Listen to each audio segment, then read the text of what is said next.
नमस्कार, मैं हूं आपके साथ सृष्टि श्रीवास्तव। जब तक तोड़ेंगे नहीं तब तक छोड़ेंगे नहीं, है तो ये एक फिल्म का डायलॉग, लेकिन सटीक बैठता है दो बीजेपी के नेताओं पर जिन्होंने सोच लिया है कि विपक्ष को तोड़ कर रहेंगे।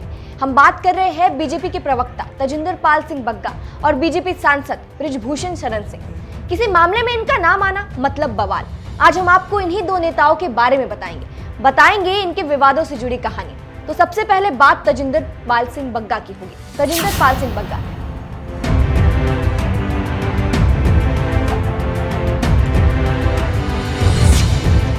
ये केजरीवाल की पोल खोलने के लिए जाने जाते हैं, लेकिन कभी केजरीवाल के साथ लंच भी कर चुके हैं। कुछ दिनों से बग्गा राष्ट्रीय स्तर पर चर्चाओं में है, लेकिन 36 साल के बग्गा का विवाद से कोई नया नाता नहीं है। विवादों से उनका नाता शुरू से रहा है। बग्गा सबसे पहले 2011 में चर्चा में आए थे, जब उन्होंने कश्मीर में जनमत संग्रह और वहां से सुरक्षा बलों को बुलाने की मांग करने के कारण नामी वकील प्रशांत भूषण पर सुप्रीम कोर्ट स्थित उनके चैम्बर में ही हमला कर दिया था। उस वक्त वो भगत सिंह क्रांति दल के अध्यक्ष हुआ करते थे। उसी साल अरुंधति रॉय के बुक लॉन्च में भी बग्गा और उनके समर्थकों ने हंगामा करके उसे रुकवा दिया था।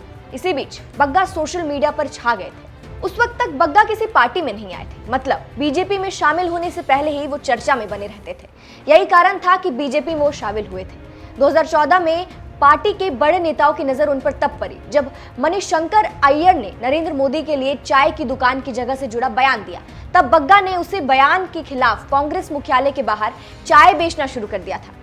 फिर 2019 में जब राहुल गांधी ने चौकीदार चोर है का नारा दिया, तो बग्गा ने अपने ट्विटर हैंडल पर खुद को ही चौकीदार लिख दिया। इसके बाद चौकीदार चोर है का कैंपेन चल पड़ा। 2020 में उन्होंने हरिनगर से दिल्ली विधानसभा का चुनाव भी लड़ा, लेकिन लगभग 20,000 वोटों से हार गए।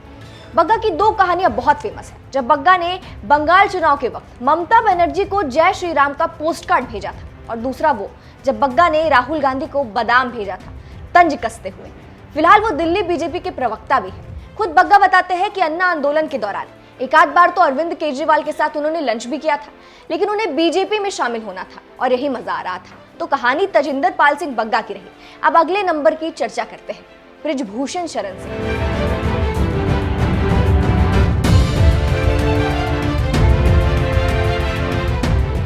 पॉलिटिक्स के पहलवान कहे जाने वाले गोंडा से बीजेपी सांसद बृजभूषण शरण सिंह। छात्र राजनीति से लेकर संसद तक की राजनीति में बृजभूषण शरण सिंह अपनी दबंग छवि के लिए जाने जाते हैं। साल 1956 में गोंडा में पैदा हुए। जब 16 साल के थे तो पारिवारिक दुश्मनों ने उनका घर गिरा दिया था। इस घटना का उन पर गहरा प्रभाव पड़ा और उन्होंने अपना सामाजिक दायरा बढ़ाना शुरू कर दिया। यहीं से वह युवाओं के बीच लोकप्रिय हो गए। 1979 में छात्र संघ अध्यक्ष का चुनाव जीते। उसके बाद 1987 में गन्ना समिति अध्यक्ष और फिर 1988 में ब्लॉक प्रमुख का चुनाव जीतकर अपनी राजनीति को आगे बढ़ाया। बृजभूषण पहली बार 1991 में बीजेपी से एमएलए का चुनाव लड़े, लेकिन हार गए। इसी साल गोंडा लोकसभा का चुनाव लड़े और जीत दर्ज की। इसी के साथ वो राम मंदिर आंदोलन में सक्रिय हो गए। लाल कृष्ण आडवाणी समेत जिन 40 लोगों को चार्जशीट में आरोपी बनाया गया था, उनमें बृजभूषण भी शामिल थे। इसके अलावा 1992 मुंबई में हुए जेजी हॉस्पिटल शूटआउट में उनका और कल्पनाथ राय का आरोपी बनाया गया था। उन्होंने 2004 में बलरामपुर सीट पर फिर से बीजेपी को जीत दिलाई। इसके बाद 2009 में वो समाजवादी पार्टी में शामिल हुए और कैसरगंज सीट से चुनाव लड़े और जीत दर्ज की। 2014 में चुनाव से पहले वो फिर बीजेपी में आ गए। अब तक वो 6 बार सांसद रह चुके हैं। ये कहानी बृजभूषण शरण सिंह की रही, लेकिन जब तक उनकी जिंदगी में पंडित सिंह का जिक्र ना हो, तब तक बृजभूषण शरण सिंह की कहानी पूरी नहीं होती है। बाकी गोंडा जिले की सियासत में पंडित सिंह और बृजभूषण शरण सिंह दो ऐसे नाम रहे हैं जिनकी काफी चर्चा रही है।